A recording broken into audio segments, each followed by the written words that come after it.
मराठा समाजातील मुलींबद्दल, महिलांबद्दल अतिशय आक्षेपार्ह भाषेमध्ये नवनाथ वाघमारे यांनी टीका केली आहे. अतिशय चुकीचं आहे. महिलांचा सन्मान ठेवलाच पाहिजे आणि मराठा बांधव हा शूरवीर आहे. अशा पद्धतीनं मा जिजाऊंच्या वंशज असलेल्या आमच्या लेकीबाळीबद्दल वाघमारे यांनी अशा पद्धतीचं वक्तव्य अजिबात करू नये. कुठल्याही महिलांचा सन्मानच केला पाहिजे. माता भगिनींचा सन्मान करणं ही आपली संस्कृती.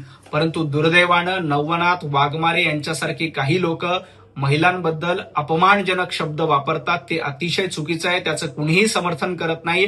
या घटनेचा तीव्र शब्दात निषेध आहे.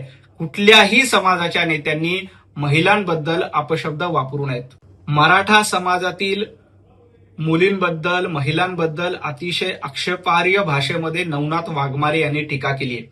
अतिशय चुकीचं आहे. महिलांचा सन्मान ठेवलाच पाहिजे आणि मराठा बांधव हा शूरवीर आहे. अशा पद्धतीनं मा जिजाऊंच्या वंशज असलेल्या आमच्या लेकीबाळीबद्दल वाघमारे यांनी अशा पद्धतीचं वक्तव्य अजिबात करू नये. कुठल्याही महिलांचा सन्मानच केला पाहिजे. माता भगिनींचा सन्मान करणं ही आपली संस्कृती.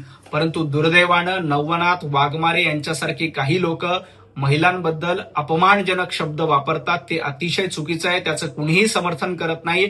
या घटनेचा तीव्र शब्दात निषेध आहे. कुठल्याही समाजाच्या नेत्यांनी महिलांबद्दल अपशब्द वापरू नयेत.